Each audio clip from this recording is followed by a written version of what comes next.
Assalamu alaikum students, welcome to your chemistry class. Today we will discuss applications of equilibrium constant in industry. First जो है हम discuss करते हैं synthesis of ammonia bye Haber's process. Ammonia की जो synthesis है इसको एक जर्मन केमिस्ट था हेबर, उसने डेवलप किया था and it was first use in 1933। अब अमोनिया सिंथेसिस का जो प्रोसेस है ये हमें बहुत अच्छी इन्फॉर्मेशन देता है about the application of equilibrium constant and equilibrium position, और किस तरह से आप इन दो फैक्टर्स को यूज़ करके किसी भी इंडस्ट्रियल प्रोसेस को जो है वो इंडस्ट्रियली फिजिबल बना सकते हैं या नहीं। अगर आप केमिकल इक्वेशन देखें सिंथेसिस ऑफ अमोनिया में, तो देखिए नाइट्रोजन जो है हाइड्रोजन गैस के साथ रिएक्ट कर रही है और 2 मोल्स बना रही है अमोनिया के। प्रोडक्ट वाली साइड पे 2 नंबर ऑफ मोल्स हैं और रिएक्टेंट वाली साइड पे 4 नंबर ऑफ मोल्स हैं। डेल्टा एच देखें -92.46 किलो जॉल है। अब अगर आप इस इक्वेशन को देखें तो यहाँ से अगर हम ली शेटलर्स प्रिंसिपल के अकॉर्डिंग ये आइडिया लेना चाहें कि किस तरह से हम अमोनिया की यील्ड को बढ़ाएंगे, तो 3 चीज़ें जो है वो हम देख सकते हैं। या तो प्रोडक्ट के कंसंट्रेशन को कम कर दिया जाए, जैसे हमने लास्ट लेक्चर में effect of change in concentration देखा था कि आप किसी एक चीज़ की कंसंट्रेशन को कम या ज़्यादा कर दें।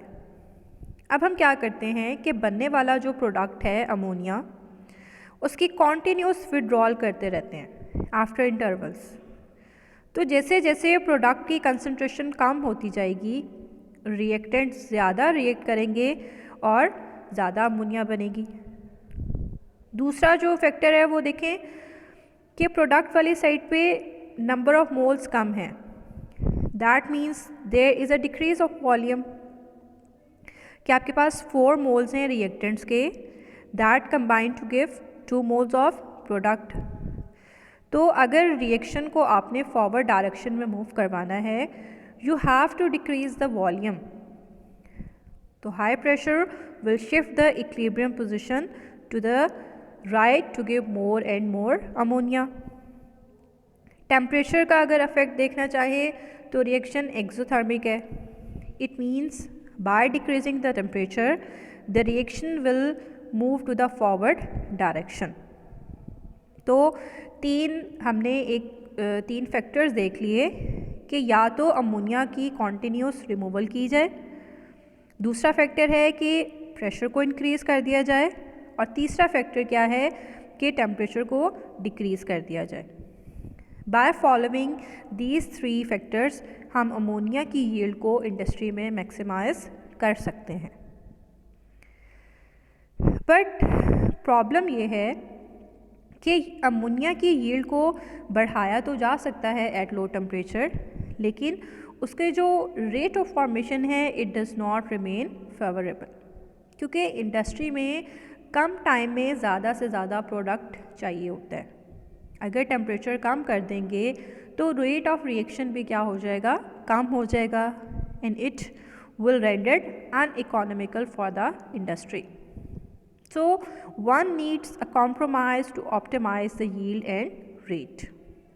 अब टेम्परेचर को हम क्या करते हैं, एक मॉडरेट लेवल तक बढ़ा देते हैं, लेकिन साथ ही साथ एक कैटलिस्ट ऐड कर देते हैं to increase the rate of reaction. Because अगर हम इसी रिएक्शन को हाई टेम्परेचर पे ले जाके ये देखना चाहें कि यील्ड को हम इस तरह से इंक्रीज़ कर सकते हैं, तो ऐसा नहीं होगा, क्योंकि रिएक्शन एक्सोथर्मिक है। अगर हमने इसको फॉरवर्ड डायरेक्शन में मूव करवाना है according to Le Chatelier's principle, then we have to decrease the temperature. But by decreasing temperature problem क्या है कि रिएक्शन का जो रेट है वो कम हो जाएगा। तो इस चीज़ को किस तरह से हमने एडजस्ट किया कि टेम्परेचर को भी कुछ मॉडरेट लेवल तक बढ़ा दिया, और दूसरा हमने क्या किया, कैटलिस्ट ऐड कर दिया। तो अब जो ऑप्टिमम कंडीशंस हैं for the formation of ammonia वो क्या है कि प्रेशर रखा गया है 200 से 300 atm तक, टेम्परेचर को बढ़ाया गया है अराउंड 400 डिग्री सेल्सियस, और जो कैटलिस्ट ऐड किया गया है it is the PCs of iron catalyst embedded in a fused mixture of magnesium oxide, alumina and silica. These conditions are very important. आपसे शॉर्ट क्वेश्चन में भी पूछा जा सकता है कि what are optimum conditions required for synthesis of ammonia. तो pressure, temperature and catalyst, ये तीनों फैक्टर्स इम्पॉर्टेंट हैं, इनको आपने अच्छे से याद करना है। अब देखिए, जब आप इन कंडीशंस को फॉलो करेंगे तो equilibrium mixture has 35% by volume of ammonia.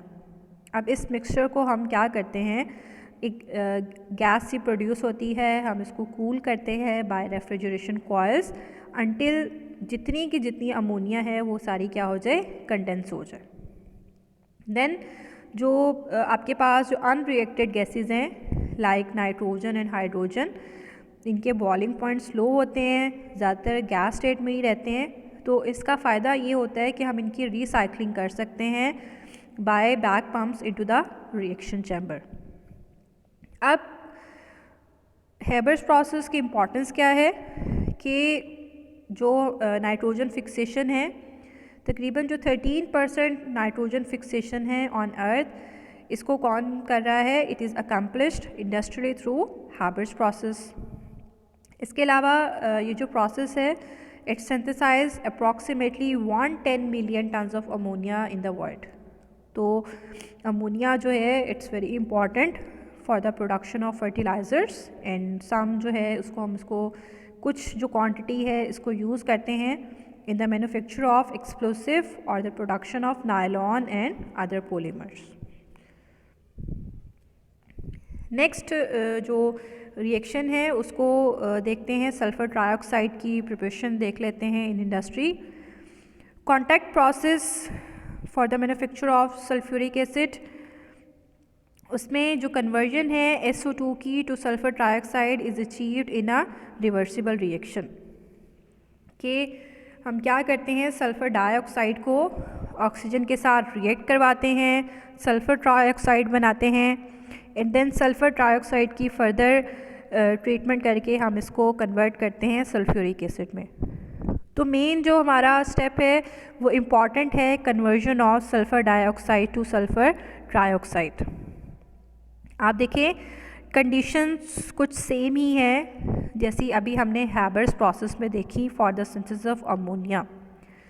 Product वाली साइड पे नंबर ऑफ मोल्स कम है, रिएक्टेंट वाली साइड पे नंबर ऑफ मोल्स ज़्यादा हैं, और रिएक्शन भी क्या है, एक्सोथर्मिक। तो तकरीबन वही कंडीशंस हमें फॉलो करनी पड़ेंगी to increase the yield of sulphur trioxide जो कि हमने पिछले प्रोसेस में यूज़ की। अब जो इम्पॉर्टेंट फैक्टर्स है वो है टेम्परेचर और प्रेशर।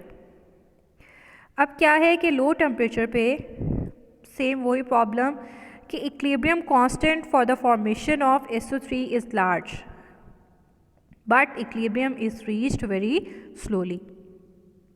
तो अगर टेम्परेचर को हम बढ़ा देंगे तो रेट तो इंक्रीज़ होगा लेकिन यील्ड क्या हो जाएगी, वो कम हो जाएगी।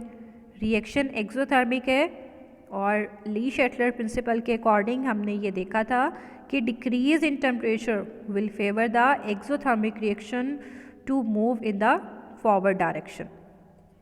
तो यहाँ पे भी वही सेम प्रॉब्लम है कि टेम्परेचर कम करने से जो रेट है रिएक्शन का वो कम हो रहा है।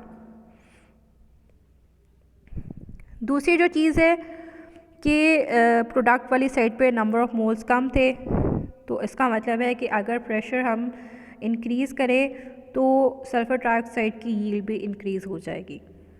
तो इस प्रोसेस में क्या किया जाता है कि प्रेशर जो है उसको नहीं बढ़ाया जाता बल्कि हम रिएक्टेंट में से एक की कंसंट्रेशन ज़्यादा कर देते हैं। हम ऑक्सीजन की कंसंट्रेशन इंक्रीज़ कर देते हैं ताकि ज़्यादा ऑक्सीजन होने की वजह से सल्फ़र डाइऑक्साइड के साथ रिएक्ट करे और हमारे पास क्या चीज़ बन जाए, सल्फ़र ट्राइऑक्साइड। और जो प्रेशर है उसको 1 एटमॉस्फेयर पे ही रखा जाता है।